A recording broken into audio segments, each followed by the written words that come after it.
สบายดีท่านผู้ชมที่เคารพทุกท่าน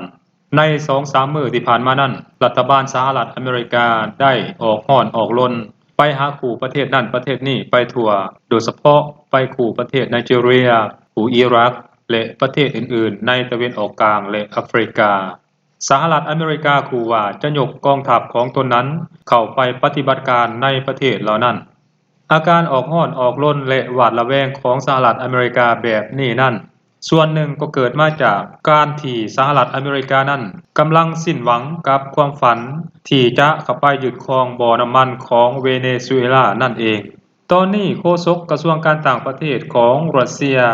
ได้ใช้คำเว้าซึ่งกลายเป็นน้ำจิ้มแทงหัวใจของสหรัฐอเมริกาเป็นอย่างยิ่งท่านนางมาเรีย ซาราโปวาโฆษกกระทรวงการต่างประเทศของรัสเซียได้กล่าวว่าการที่สหรัฐอเมริกาเข้าไปหาเรื่องเวเนซุเอลานั้นเป็นเพราะอเมริกาต้องการน้ำมันสำรองของเวเนซุเอลานั่นเองบ่แม่นเพื่อเข้าไปปราบปรามกลุ่มก่อการร้ายหรือกลุ่มค้ายาแต่อย่างใด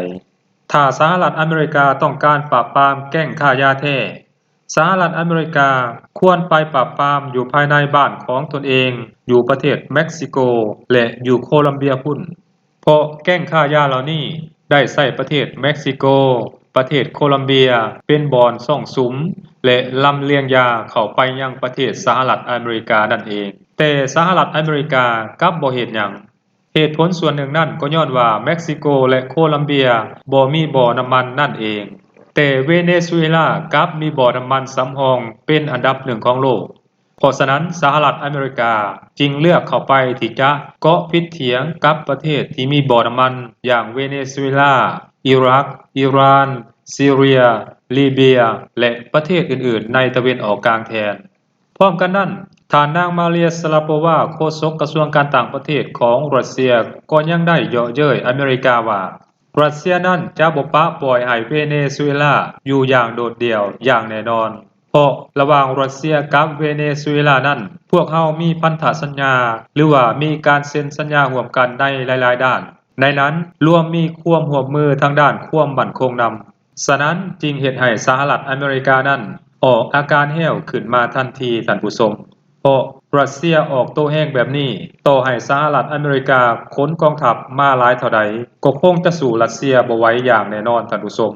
เพราะรัสเซียนั้นมีทั้งอาวุธยุทโธปกรณ์และประสบการณ์ในการต่อสู้มาอย่างโชคโชนด้านหนึ่งรัสเซียเองก็เข้ามาในประเทศเวเนซุเอลานั้นถูกต้องตามกฎหมายสากลทุกประการ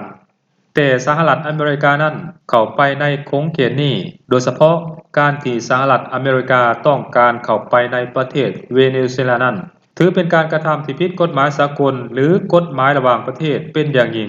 ฉะนั้นเวลานี้สหรัฐอเมริกาเองจึงเบนเข็มไปยังทวีปแอฟริกาแทนท่านผู้ชมสบายดี